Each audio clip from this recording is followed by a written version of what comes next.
we are continuing to do the design for all the various solo boards for KAPOW. I'll do another update to the KAPOW Kickstarter with all the boards that covered since the last one. And more importantly, we're working right now to put these solo boards onto the tabletop simulator. So basically, we've invited our backers and others to come on to tabletop simulator KAPOW page and try out the new characters.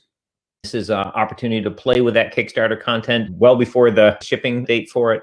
We're doing this as an opportunity to get more playtesters to let the community be our fan community become part of the playtest process. Normally, we do playtest sessions physically in our office, invite people in, etc. But with COVID, obviously, that's not a possibility. So we're pushing to put our content up on Tabletop Simulator and give everybody an opportunity to play early. So here we've got the solo board for Crescendo, and we also have a solo board for Reverb, his arch nemesis. So our 6-year-old's favorite.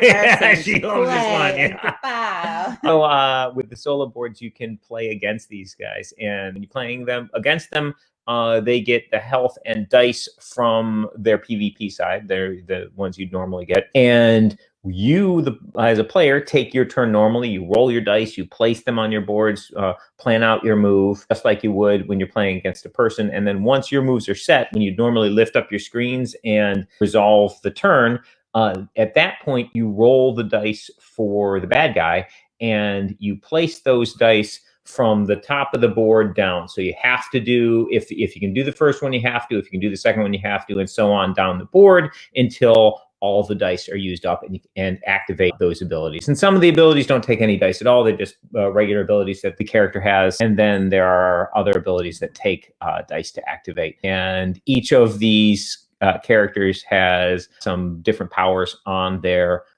solo board, so they have different mechanics. They're playing, of course, different starting health and different starting dice. Reverb is particularly nasty in that she'll like swap one of her dice with you at the beginning of the game, which can totally mess with your character's plans. So yeah, we've got constantly have new boards coming. This is the last step, the last thing to be designed. The solo play was a stretch goal in the KAPOW Kickstarter, which got unlocked.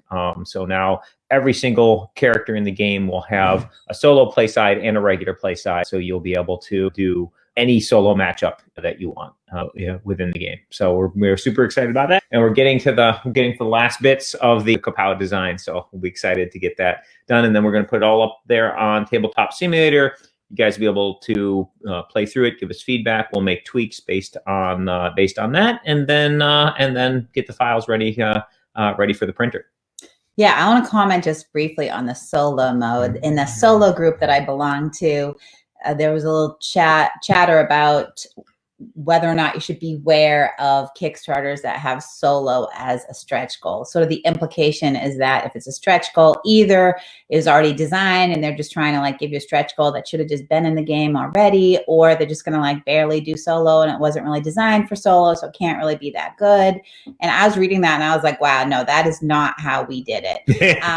It was not designed in the game.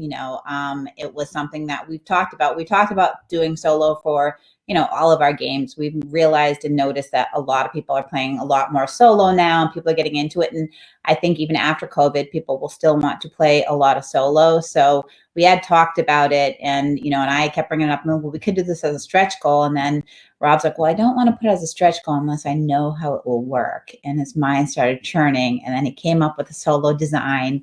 We put it in a stretch goal, and then he thought it was super fun, and he committed to do it for every single hero and villain. Yeah. So like every weekend now, he is designing solo. So it wasn't in it. The design wasn't there.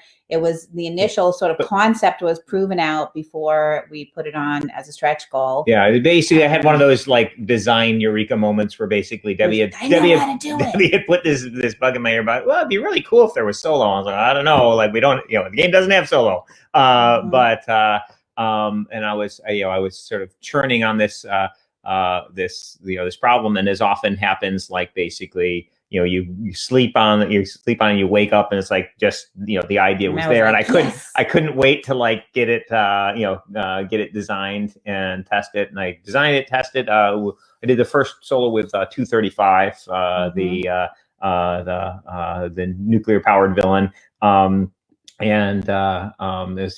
was really fun. We live streamed it so people could see how it worked, and we actually did get quite a few people, solo players, that backed it because of that. Yeah, so, so that was fortuitous that we got a design we were really excited about for solo play for that game. But if we hadn't come up with a cool way to do it, we just wouldn't have added the solo. It was it was a requested feature, but it happened that we were able to come up with a cool way to do it.